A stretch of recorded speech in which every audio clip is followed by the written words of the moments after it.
అదే RTV app వార్తల్ని క్షణాల్లో చదివే అవకాశం ఉంటుంది. ఒక న్యూస్ పేపర్, ఒక టెలివిజన్ ఛానల్ మీ చేతుల్లో ఎప్పుడూ ఉంటాయి.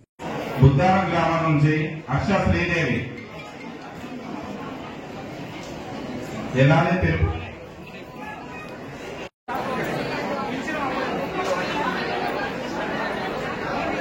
నాగపూర్ గ్రామం నుండి నాగమణి తోట సుమ సరిత కోమల సరిత నాగపూర్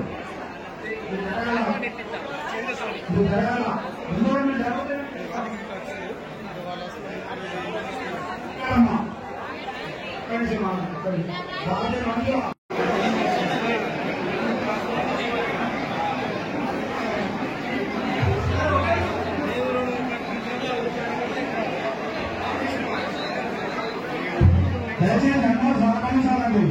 మీదికి వస్తే మధ్యలో కొద్ది కష్టపడుతుంది. దయచేసి సహాయం పాటించాలి.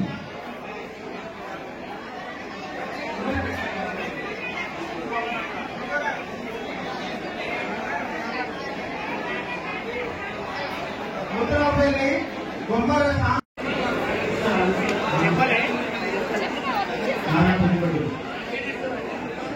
ఆటం భవంతి నారాయణపూర్ ఆటం భవంతి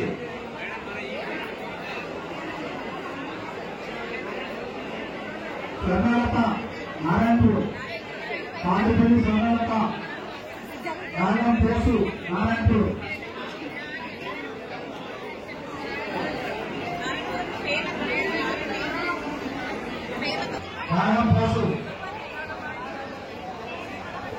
నాగంపోసు నారాయణపూర్ నిత్తూరి పద్మ నారాయణపూర్ నిత్తూరి పద్మ మౌల ప్రియాంక నారాయణపూర్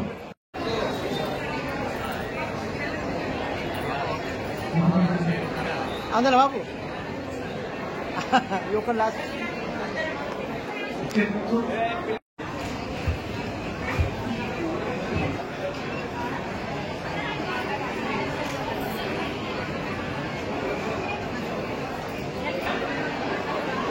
మల్లక్క నెక్స్ట్ పిలవన్నా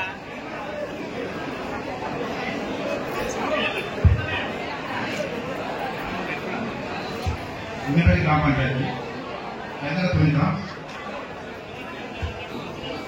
మూత కవిత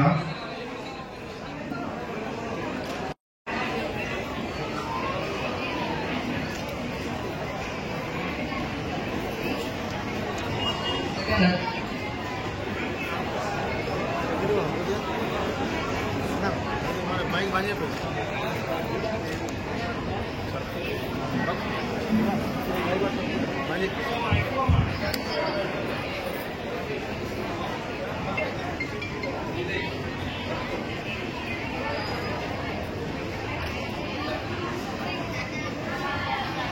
గౌరవపేట గ్రామ పంచాయతీ నుంచి ముక్కెర సంతోషి గారు.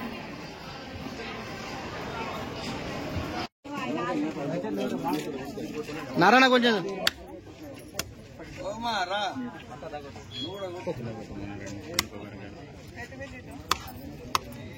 షాయిర్ విత్ షాయిర్ సార్ ఒకసారి ఫోటో కోసం సార్ ఫోటో కోసం సార్ జరగమ్మా ఒకసారి జరగమ్మా చేయండి సార్ చేయండి సార్ చేయటం పెట్టకే బాబు నువ్వు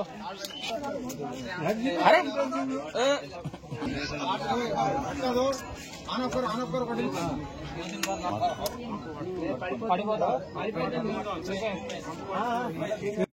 ఎలక్షన్ క్యాంపెయిన్ లోనే చెప్తుంది ఏమని చెప్తున్నాం 10 లక్షల వరకు రాజీవ్ ఆరోగ్యశ్రీ పథకం ఉన్నది, మీరు దాన్ని వాడుకోండి అని చెప్పి మీ అందరికీ చాలాసార్లు చెప్పడం.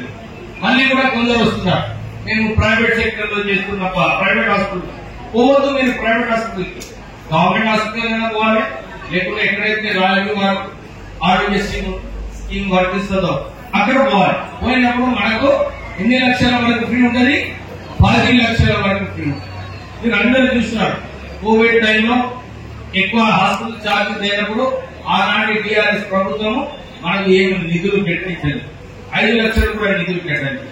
కానీ రాష్ట్ర ప్రభుత్వం కాంగ్రెస్ ప్రభుత్వం వచ్చిన తర్వాత 10 లక్షల రూపాయలు మనకు రాజీవ్ ఆరోగ్యశ్రీ స్కీమ్ ద్వారా ఇవ్వడం. అంతేకాదు ఎవరికైతే పెద్ద ఆపరేషన్ అయింది, 20 లక్షలు అయింది, 15 లక్షలు అయింది, వీళ్ళకు కూడా 10 లక్షలు రాజీవ్ ఆరోగ్యశ్రీ కింద మనకు నిధులు వస్తాయి. తర్వాత సీఎం రిలీఫ్ ఫండ్ దాంట్లో కూడా మనకు నిధులు వచ్చే అవకాశం ఉన్నది. నేను సీఎం కి రాస్తున్నాను. సీఎం కూడా పెద్ద మనసుతో ఇంతకుముందు 400 కోట్ల సీఎం రిలీఫ్ ఫండ్ లో నిధులు ఇస్తే మన రాష్ట్ర ముఖ్యమంత్రి 900 కోట్ల రూపాయలు ఎవరైతే వాళ్ళందరికీ నిధులు ఇచ్చేదానికి ఒక మంచి పని చేస్తుంది కదా. అంటే బీద ప్రజలు వాళ్ళకు విద్య గురించి కష్టం ఉండదు, వైద్యం గురించి కష్టం ఉండదు అని చెప్పి ఈ కార్యక్రమాలు తీసుకోవడం. మనకు ఇల్లు ఇస్తున్నారు, మనకు గ్యాస్ ఫ్రీ ఇస్తున్నారు, ఎలక్ట్రిసిటీ 200 యూనిట్ ఇస్తుంది కాంగ్రెస్ ప్రభుత్వం. ఇప్పుడు మనకు విద్య వైద్యంలో కూడా మనకు చేయిస్తున్నారు. మన రాష్ట్ర ప్రభుత్వం మనకు మంచిగా కావాలని చెప్పి నిధులు దాంట్లో కూడా కట్టేస్తారు. సో మనకు ఇల్లు, విద్య, వైద్యము, ఎలక్ట్రిసిటీ, మహిళలకు అందరికీ ఫ్రీ బస్ ట్రావెల్, ఎవరైతే బస్సు వస్తున్నారో అందరూ ఫ్రీ బస్ ట్రావెల్ చేస్తున్నారు. మీరందరూ కూడా ఈ విషయాలు గుర్తుపెట్టుకోండి. రాష్ట్ర ప్రభుత్వం మనందరికీ మన కోసం పనిచేస్తుంది. ఎంత దివాలా చేసినప్పటికీ కూడా కేసీఆర్ ప్రభుత్వం 7 లక్షల కోట్ల రూపాయల అప్పు, 60,000 కోట్ల అప్పు ఏదైతే ఉన్నదో దాన్ని 7 లక్షల కోట్ల రూపాయలు కమిషన్లు దోచుకోనికే ప్రాజెక్టు పెట్టి మనకు ఇబ్బంది పెట్టడం జరిగింది. మీరందరూ కూడా ఇది దృష్టిలో పెట్టాలి. చక్కగా కట్టుకోండి ఇల్లులు. ఇది 600 స్క్వేర్ ఫీట్ కట్టాలి. ఎక్కువ కట్టిందంటే మళ్ళా కంప్యూటర్ అప్పుకోదామా అలా మీరు అందరూ రావద్దు సార్. కానీ 10 స్పీడ్లు ఎక్కువ కట్టుకున్నారు సార్ మీరు ఏదైనా చేయాలి. ఎందుకంటే నేనేమో వింటూ మీ మాట, కంప్యూటర్ వింటుందా మీ మాట వినరు. ఇప్పుడు ఎంపీడీఓ గారు ఏమన్నారు, వారానికి ఫోటో తీసుకుని మన కంప్యూటర్ కంప్యూటర్ డిసైడ్ చేస్తారు. అరే వీళ్ళు చక్కగా కట్టుకున్నారు, వీళ్ళకు పైసలు రిలీజ్ చేయాలి అని చెప్పి మన అకౌంట్ ద్వారా మన పైసలు. మీరు మీ మీద కూడా ఈ బాధ్యత ఉంది. ఏం బాధ్యత ఉంది? ఏదైతే డైమెన్షన్ ఇచ్చిందో రాష్ట్ర ప్రభుత్వం దాని ప్రకారంగానే కట్టుకోండి, సరిగా కట్టుకోండి. ఇబ్బందుల నుండి ఎంపీ గారికి రాండి, ఉంటే ఆయన ఎక్స్ప్లెయిన్ చేస్తారు. మా నాయకులు కూడా ఉంటారు, వాళ్ళు కూడా మీకు హెల్ప్ చేస్తారు.